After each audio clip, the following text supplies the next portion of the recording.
Hi friends, ಎಲ್ಲರಿಗೂ ನಮಸ್ಕಾರ. ಬೆಳಿಗ್ಗೆ 5 ಗಂಟೆ ಆಗಿದೆ. ನೋಡ್ತಾ ಇರ್ಬೋದು, ಬೆಳಗ್ಗೆನೇ ಎದ್ದು ನೀಟಾಗಿ ಬಾಗಿಲು ನೀರು ಹಾಕಿ ರಂಗೋಲಿನ ಬಿಡಿಸ್ತಾ ಇದ್ದೀನಿ. ನೋಡಿ, ಸಿಂಪಲಾಗಿ ಒಂದು ರಂಗೋಲಿ ಬಿಡಿಸ್ಕೊಂಡೆ. ಇವತ್ತು ನೀರು ಬಿಡ್ತೀನಿ ಅಂತ ಹೇಳಿದ ಕಾರಣ ನೀಟಾಗಿ ಡ್ರಮ್ನೆಲ್ಲ ವಾಶ್ ಮಾಡಿ, ನೋಡಿ ನೀರು ಹಿಡಿಬೇಕಾಗಿತ್ತು, ಹಂಗಾಗಿ ಡ್ರಮ್ಮೆಲ್ಲ ವಾಶ್ ಮಾಡಿ ಕಸ ಹೊಡೆದು ಇಡ್ತಾ ಇದ್ದೀನಿ. ಇಲ್ಲಿ ಬೆಳಿಗ್ಗೆ ಪೂರಿ ಮಾಡೋಣ ಅಂತ ಇಟ್ಕೊಂಡಿದ್ದೆ. ಟೈಮ್ ಆಗಿದ್ದ ಕಾರಣ ಒಂದೊಂದೇ ಉಚ್ಕೊಂಡು ಕೂತ್ಕೊಳ್ಳೋಷ್ಟು ಟೈಮ್ ಇರಲಿಲ್ಲ ಫ್ರೆಂಡ್ಸ್. ಅದಕ್ಕೆ ಒಂದೇ ಸಲ ದೊಡ್ಡದಾಗಿ ಚಪಾತಿ ತರಿಸ್ಬಿಟ್ಟು ಈ ಥರ ರೌಂಡ್ ಶೇಪಲ್ಲಿ ಒಂದು ಬಾಕ್ಸ್ ಬರುತ್ತಲ್ಲ, ಆ ಬಾಕ್ಸ್ ತೊಗೊಂಡ್ಬಿಟ್ಟು ಕಟ್ ಮಾಡಿ ನೋಡಿ ಈ ಥರ ಹಾಕ್ತಾಯಿದ್ದೀನಿ. ಈ ಥರ ಎಣ್ಣೆನ ಪೂರಿನ ಎಣ್ಣೆಗೆ ಹಾಕ್ದಾಗ ಈ ಥರ ಮೇಲೆ ಎಣ್ಣೆ ಹಾಕ್ತಿದ್ರೆ ಆ ಪೂರಿಗೆ ಚೆನ್ನಾಗಿ ಉಬ್ಬಿ ಬರುತ್ತೆ ಫ್ರೆಂಡ್ಸ್. ಇದು ಆಲ್ಮೋಸ್ಟ್ ಎಲ್ಲ ಪೂರಿನೂ ಇದೇ ಥರ ಉಬ್ಬಿ ಚೆನ್ನಾಗಿ ಬಂದಿತ್ತು. ಇದಕ್ಕೆ ಸಾಗು ಮಾಡ್ಕೊಳ್ಳೋಣ ಅಂತ ಪಕ್ಕದಲ್ಲಿ ಕುಕ್ಕರ್ ಇಟ್ಬಿಟ್ಟು ಅದಕ್ಕೆ ಎಣ್ಣೆ ಬಿಸಿ ಆದಮೇಲೆ ಎಣ್ಣೆ ಬಿಸಿ ಆದಮೇಲೆ ಈರುಳ್ಳಿ ಟೊಮೊಟೊ ಹಾಕ್ಬಿಟ್ಟು ನಾನು ಏನು ತರಕಾರಿ ತೊಗೊಂಡಿದ್ದೀನಿ ಆ ತರಕಾರಿ ಮತ್ತು ಇಲ್ಲಿ ನೋಡಿ ಫ್ರೆಂಡ್ಸ್, ರಾತ್ರಿನೇ ಬಟಾಣಿನ ನೆನೆಸಿ ಇಟ್ಟಿದ್ದೆ ಮತ್ತು ಅದಕ್ಕೆ ಮಸಾಲೆ ಕೂಡ ರೆಡಿ ಮಾಡಿ ಇಟ್ಟಿದ್ದೀನಿ. ಆ ಮಸಾಲೆನ ಹಾಕ್ಬಿಟ್ಟು ಚೆನ್ನಾಗಿ ಫ್ರೈ ಮಾಡಿ ಅದಕ್ಕೆ ಧನಿಯಾ ಪೌಡ್ರು ಮತ್ತು ಗರಂ ಮಸಾಲ, ನಾನೇನು ತರಕಾರಿ ಮತ್ತು ಬಟಾಣಿ ತಂದಿದ್ದೀನಿ ಅದನ್ನು ಹಾಕ್ಬಿಟ್ಟು ನಮಗೆ ಎಷ್ಟು ಬೇಕಷ್ಟು ನೀರು ಹಾಕಿ ರುಚಿಗೆ ಎಷ್ಟು ಬೇಕಷ್ಟು ಉಪ್ಪು ಹಾಕ್ಬಿಟ್ಟು ಸೈಡಲ್ಲಿ 2 ವಿಷಲ್ ಹೊಡೆಸ್ಬಿಟ್ರೆ ರೆಡಿ ಆಯಿತು ಸಾಗು ಮತ್ತು ತಿಂಡಿ ಎಲ್ಲ ರೆಡಿ ಆಯಿತು ಫ್ರೆಂಡ್ಸ್. ಈಗ ಮಕ್ಕಳನ್ನ ರೆಡಿ ಮಾಡಬೇಕು. ಇಬ್ಬರು ಹಠ ಮಾಡ್ತಾಯಿದ್ದಾರೆ, ನನಗೆ ಫಸ್ಟ್ ತಲೆ ಬಾಜು ಅಂತ. ಸೊ ಇಬ್ಬರಿಗೂ ಇವತ್ತಿಂದ ಮಿಡ್ ಟರ್ಮ್ ಎಕ್ಸಾಮ್ ಬೇರೆ ಸ್ಟಾರ್ಟ್ ಆಗಿದೆ. ಸೊ ಅವ್ರನ್ನ ರೆಡಿ ಮಾಡಿ ನೋಡಿ, ಚಿಕ್ಕವಳನ್ನ ರೆಡಿ ಮಾಡ್ತಾಯಿದ್ದೀನಿ.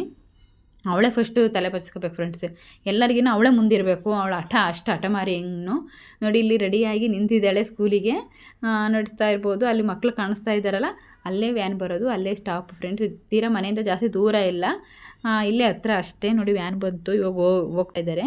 ಇದು ಸ್ಕೂಲಿಂದ ಬಂದ ಮೇಲೆ ನೋಡ್ತಾ ಇರ್ಬೋದು, ತುಂಬ ಹಠ ಮಾಡ್ತಾ ಇದ್ದಾಳೆ. ಅದಕ್ಕೆ ಅವಳಿಗೆ ನಾನೇ ತಿನ್ನಿಸ್ತಾ ಕೂತ್ಕೊಂಡಿದ್ದೀನಿ. ದೊಡ್ಡವಳು ಮಾತ್ರ ಅವಳೇ ತಿಂತಾ ಇದ್ದಾಳೆ. ಮತ್ತು ರಾತ್ರಿ ಊಟಕ್ಕೆ ನಾನು ಉಳ್ಸೊಪ್ಪು ಮಾಡೋಣ ಅಂತ ಸೊಪ್ಪು ತಗೊಂಡಿದ್ದೆ ಫ್ರೆಂಡ್ಸ್. ಇದು ಹೊಲದ ಸೊಪ್ಪು, ಅಣ್ಣೆ ಸೊಪ್ಪು ಮತ್ತು ಕನ್ನೆ ಸೊಪ್ಪು ಅಂತಾರಲ್ಲ, ಆ 2 ಸೊಪ್ಪನ್ನು ಮಿಕ್ಸ್ ಮಾಡಿ ನೀಟಾಗಿ ವಾಶ್ ಮಾಡಿ ಇಟ್ಕೊಂಡಿದ್ದೀನಿ.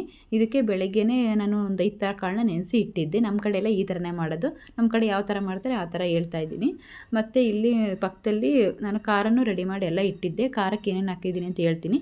ಈರುಳ್ಳಿ, ಬೆಳ್ಳುಳ್ಳಿ ಮತ್ತು ಹಸಿಮೆಣಸಿನ್ಕಾಯಿ ಬೇಡ ಅಂದರೆ ನೀವು ಸ್ಕಿಪ್ ಮಾಡಿ ಖಾರದ ಪುಡಿನೂ ಹಾಕೋಬೋದು. ಮತ್ತು ಅದಕ್ಕೆ ಕಾಯಿ, ಉಪ್ಪು, ಕೊತ್ತಂಬರಿ ಸೊಪ್ಪು ಹಾಕ್ಬಿಟ್ಟು ರುಬ್ಬಿ ಇಟ್ಕೊಂಡಿದ್ದೀನಿ. ಇಲ್ಲಿ ನೋಡ್ತಾ ಇರ್ಬೋದು, ಕಾಳನ್ನೂ ಅಷ್ಟೇ ಯಾವ್ಯಾವ ಕಾಳು ಹಾಕಿದ್ದೀನಿ ಅಂತ ಹೇಳ್ತೀನಿ. ಕಡಲೆಕಾಳು, ಬಟಾಣಿ ಕಾಳು ಮತ್ತು ಹೆಸರು ಕಾಳು, ಅವರೆಕಾಳು ಮತ್ತು ಸ್ವಲ್ಪ ತೊಟ್ನಿಕಾಳು, ಇಷ್ಟನ್ನು ಹಾಕಿ ಇಷ್ಟನ್ನು ನೆನೆಸಿ ಇಟ್ಟಿದ್ದೀನಿ. ನಿಮಗೆ ಬೇಕು ಅಂದರೆ ನೀವು ಬೇಳೆ ಕೂಡ ಹಾಕೋಬೋದು, ತೊಗರಿಬೇಳೆ, ಬೇರೆ ಯಾವ್ದಾದ್ರು ಬೇಳೆ ಬೇಕು ಅಂದರೆ ಹಾಕೋಬೋದು. ಸೊ ನಾನು ಅದಕ್ಕೆ ಎಷ್ಟು ಬೇಕಷ್ಟು ಉಪ್ಪು ಹಾಕ್ಬಿಟ್ಟು ಈಗ 2 ವಿಷಲ್ ಹೊಡಿಸ್ತೀನಿ. ನೋಡಿ, ಇದು ಒಗ್ಗರಣೆಗೆ ಅಂತ ಈರುಳ್ಳಿ ಮತ್ತು ಟೊಮೊಟೊ ಕಾಯಿನ ತೊಗೊಂಡಿದ್ದೀನಿ. ನೋಡಿ ಇವಾಗ ವಿಷಲ್ ಹೊಡೆದಿದೆ. ಅದಕ್ಕೆ ಸ್ವಲ್ಪ ಹುಣಸೆ ರಸನ ಆ್ಯಡ್ ಮಾಡ್ತಾಯಿದ್ದೀನಿ. ಹುಳಿ ಅಂದಮೇಲೆ ಅಲ್ಲಿ ಹುಳಿ ಇರಲೇಬೇಕು ಫ್ರೆಂಡ್ಸ್, ಚೆನ್ನಾಗಿರುತ್ತೆ ಹುಳಿ ಹಾಕಿದರೆ. ಟೊಮೊಟೊ ಹಣ್ಣಿಗಿಂತ ಹುಣಸೆ ಹಣ್ಣು ಹಾಕಿದರೆ ಸ್ವಲ್ಪ ಟೇಸ್ಟು ಜಾಸ್ತಿ. ಟೊಮೊಟೊ ಒಗ್ಗರಣೆಗೆ ಸ್ವಲ್ಪ 1-2 ಟೊಮೊಟೊ ಇದ್ದರೆ ಸಾಕು. ಅದ್ರ ಜೊತೆಗೆ ಪ್ಲಸ್ ಇದನ್ನು ಹಾಕಿದರೆ ಚೆನ್ನಾಗಿರುತ್ತೆ ಹುಣಸೆ ರಸ. ನೋಡಿ, ಇಲ್ಲ ಒಂದು ಸ್ಪೂನ್ ಕಡಲೆ ಹಿಟ್ಟು ತೊಗೊಂಡ್ಬಿಟ್ಟು ಅದನ್ನು ನೀಟಾಗಿ ಸ್ವಲ್ಪ ನೀರು ಹಾಕ್ಬಿಟ್ಟು ಚೆನ್ನಾಗಿ ಮಿಕ್ಸ್ ಮಾಡಿ ಗಂಟಿಲ್ದಂಗೆ ಈ ಸಾರಿಗೆ ಹಾಕ್ತಾಯಿದ್ದೀನಿ. ಯಾಕಂದರೆ ತಿಕ್ನೆಸ್ ಬರುತ್ತೆ ಸಾರು, ಒಂದು ಸ್ವಲ್ಪ ಚೆನ್ನಾಗಿರುತ್ತೆ ಅಂತ. ಇದು ಆಪ್ಷನಲ್ ಫ್ರೆಂಡ್ಸ್. ನಾನು ಈ ಸಾರಿಗೆ ಮಾತ್ರ ಹಾಕೋದು, ಇನ್ನು ಯಾವ ಸಾಂಬಾರಿಗೂ ಹಾಕಲ್ಲ. ನೀವು ಬೇಕು ಅಂದರೆ ಹಾಕ್ಬೋದು, ಇಲ್ಲಾಂದರೆ ಸ್ಕಿಪ್ ಮಾಡ್ಬೋದು.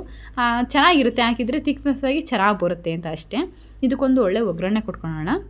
ಇವಾಗ ಒಂದು ಪಕ್ಕದಲ್ಲಿ ಒಂದು ಬಾಣಲಿ ಇಟ್ಬಿಟ್ಟು ಬಾಣಲಿ ಎಣ್ಣೆ ಹಾಕ್ಬಿಟ್ಟು, ಎಣ್ಣೆ ಬಿಸಿ ಆದಮೇಲೆ ಸಾಸಿವೆ, ಜೀರಿಗೆ, ಕರಿಬೇವು ಮತ್ತು ಅದಕ್ಕೆ ಜಜ್ಜಿ ಇಟ್ಟಿರೋಂಥ ಬೆಳ್ಳುಳ್ಳಿ ಹಾಕಬೇಕು ಫ್ರೆಂಡ್ಸ್. ಬೆಳ್ಳುಳ್ಳಿ ಹಾಕಿದರೆ ಫ್ಲೇವರ್ ಸಖತ್ತಾಗಿರುತ್ತೆ. ಮತ್ತು ಊಟದಲ್ಲಿ ಮಧ್ಯೆ ಬೆಳ್ಳುಳ್ಳಿ ಸಿಕ್ಕಿದ್ರೆ ತುಂಬ ಸೂಪರಾಗಿರುತ್ತೆ. ನೋಡಿ, ಇಲ್ಲಿ ಮತ್ತೆ ನಾನು ಇದಕ್ಕೆ ಈರುಳ್ಳಿ ಮತ್ತು ಟೊಮೊಟೊ ಹಾಕ್ಬಿಟ್ಟು ಚೆನ್ನಾಗಿ ಫ್ರೈ ಮಾಡಿಬಿಟ್ಟು ಅದಕ್ಕೆ ಸ್ವಲ್ಪ ನಾನು ಅಡುಗೆ ಅರಶಿನ ಹಾಕ್ತೀನಿ ಫ್ರೆಂಡ್ಸ್. ಅರಶಿನ ಹಾಕಿದರೆ ಅದು ಕಲರ್ಫುಲ್ಲಾಗಿ ಚೆನ್ನಾಗಿರುತ್ತೆ. ಸೊ ನೋಡಿ, ಇದನ್ನ ಹಾಕ್ಬಿಟ್ಟು ಅದಕ್ಕೆ ಸ್ವಲ್ಪ ಸಾಂಬಾರು ಹಾಕ್ಬಿಟ್ಟು ಅದನ್ನು ಒಗ್ಗರಣೆ ತೆಗೆದು ಈಗ ಸಾಂಬಾರು ಒಳಗೆ ಹಾಕ್ತಾಯಿದ್ದೀನಿ. ಮತ್ತು ಅದ್ರ ಮೇಲೆ ಸ್ವಲ್ಪ ಕಾಯಿ ತುರಿ ಫ್ರೆಂಡ್ಸ್, ಸಖತ್ತಾಗಿರುತ್ತೆ ಕಾಯಿ ತುರಿ ಹಾಕಿದರೆ ಮಾತ್ರ. ಅದಕ್ಕೆ ಕಾಂಬಿನೇಷನ್ ಆಗಿ ನಾನು ಮುದ್ದೆ ಮಾಡ್ಕೊಂಡಿದ್ದೆ. ಮುದ್ದೆ ಮತ್ತು ಬಿಸಿ ಬಿಸಿ ಉಳ್ಸೊಪ್ಪು ಸೂಪರಾಗಿತ್ತು.